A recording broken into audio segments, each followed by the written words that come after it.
What is up, everybody? It's John with John Sports Odds and Collectibles coming at you with a brand new video. How's everyone doing out there today in the YouTube universe? Got a special one today. I've got some auto pickups, some autograph pickups. 4 of them here. 3 Hall of Famers, 2 baseball, 1 non-baseball, and the last one is like a celebrity card, but it's awesome, and I'm trying to rebuild that release, and I'll show it to you at the end. So the first one we're going to look at here is Jorge Velasquez. This is from 2014 Panini Golden Age, the historic signatures. Here is the back of the card. Very cool stuff. Let's put this down, and I'll talk about a little Jorge here. Born in Panama, 1946. He's retired. He's a Hall of Fame thoroughbred horse racing jockey. He won 6,795 races during a 33-year career. He is best known for winning the 1981 Kentucky Derby and Preakness Stakes aboard Pleasant Colony, and for his legendary rivalry with Triple Crown winner Affirmed while riding Elidar. So hopefully I'm saying that right there. Okay, so he has Triple Crown success. He won 2 jewels of the Triple Crown in 1981 with the Pleasant Colony, falling short of the sweep with a 3rd place finish in the Belmont Stakes. His major wins include the Breeders' Cup Classic in 1985, the Breeders' Cup Juvenile Fillies. The first one was with Proud Truth, that horse, and the other one was with Twilight Ridge. There is like a lot of stuff about old Jorge here. A Hall of Famer. I just stumbled upon this. I was doing getting clips for the TikTok page, and there were some cool autos and relics that I pulled out of Panini Golden Age products that I opened up here on the channel years ago. And I thought, well, you know what? Let me see if those are really awesome autos that came in that product. Let's see what's out there. I can't remember what I paid for this. Not a lot. Like $5, something along those lines. You'd think it would be higher, but you know, people tend to sell things and don't always think through the potential value of autos, for example. And you know, Jorge, you know, people aren't collecting jockeys. They're not, or maybe they are. But I mean, I thought, oh, this is something unique and cool, and something I can present here on the channel, and definitely a cool thing. Let me see if I can actually bring the camera in. There we go. We'll move this around. We'll get things going here. But there you go. That's the first one. And the next one is a Hall of Famer. Another Hall of Famer. But baseball this time. Let's get into that one. Next up, we got a cool one here. A definite oddball auto. Yes, baseball legends, Phil Niekro. Let's put this down. We're going to talk about Phil. I'm going to talk about baseball legends. I didn't even know about this. It's kind of like an under-the-radar release that came out in 1998. We're going to talk about who was part of the very short autograph checklist. Sorry about bumping the camera there.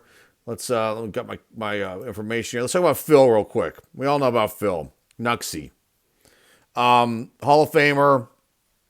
Inducted in the Hall of Fame in 1997, so a year prior to this card coming out.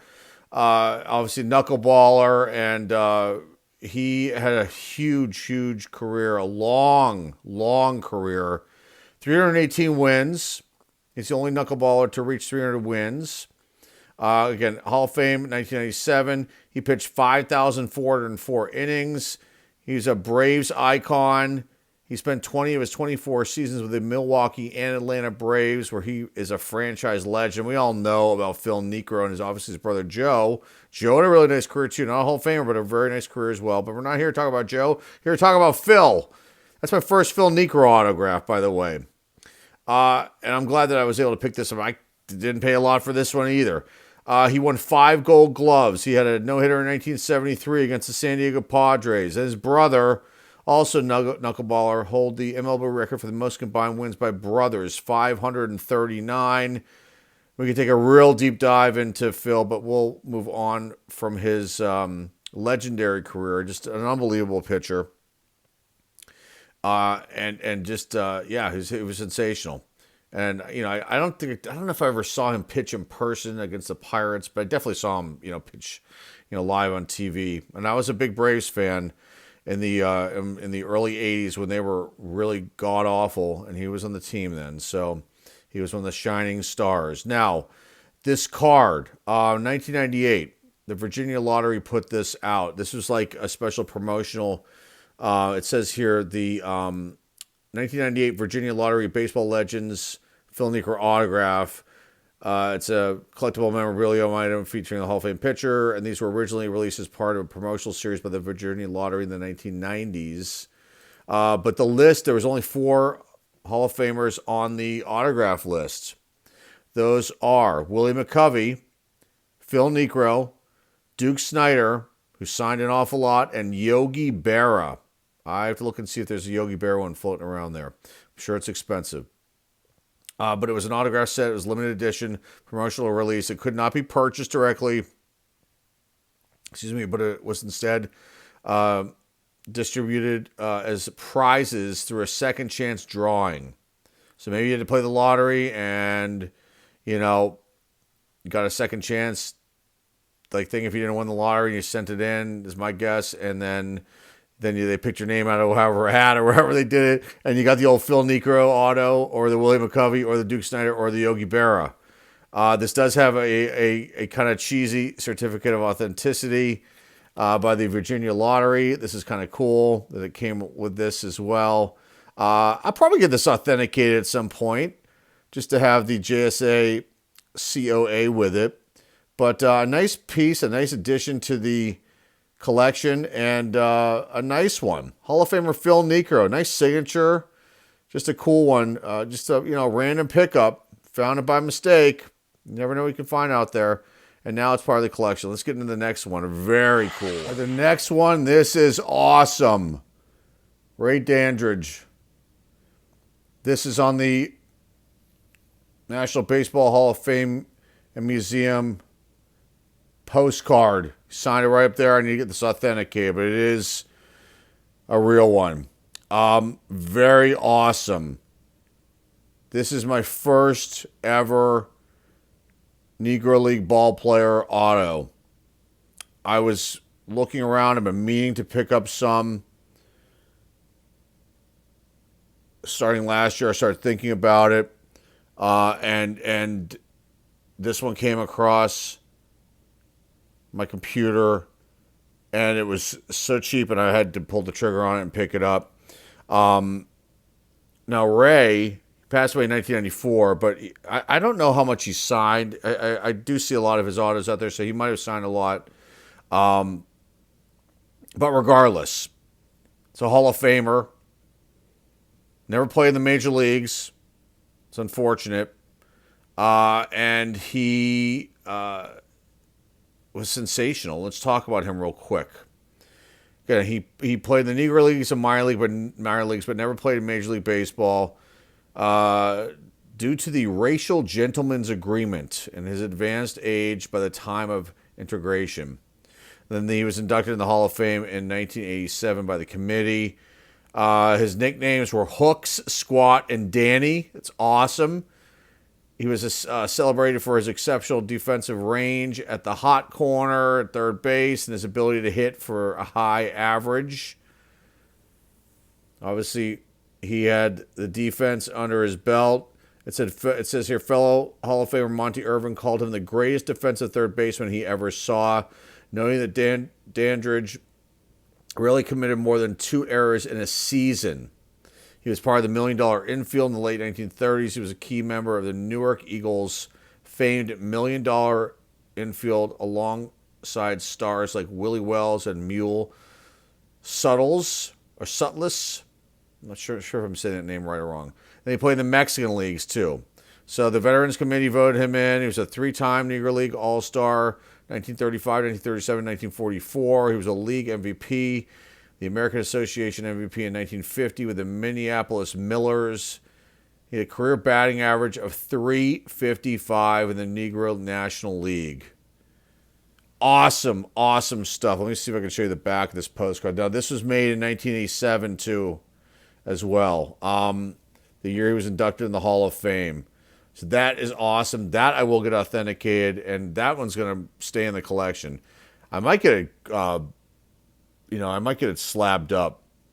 It's off center, so maybe I'll just get it as like the autograph being authentic and just have it in a slab so it protects it.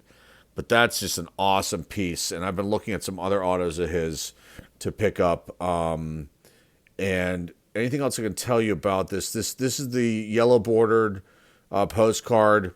Came out in 1977. The original yellow plaque series is what it's called. Was the official format of Cooperstown postcards starting in 1964, and they had like a black and white version called an Albert type, an art view series. I'm learning about all these things I never knew about before with some of these releases. So this is actually the first one of these postcards that I now have in the collection too.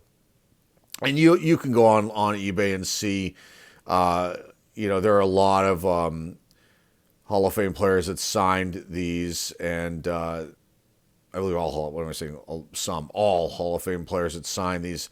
And people will get these probably signed at shows, or maybe they would do a TTM with it. So, but definitely a cool one here to have, and I'm glad that I now own this, and this is part of the collection, and this is way cool.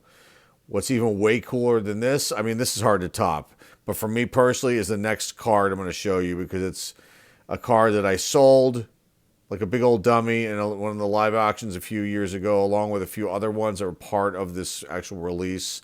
And now I want to try to obtain them again.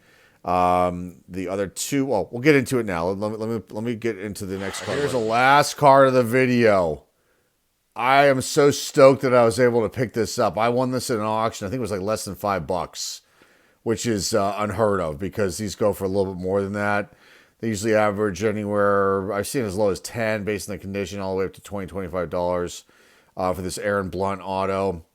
He was part of the Bad News Bears cast. That is one of my favorite movies, in my top 10 favorite movies of all time.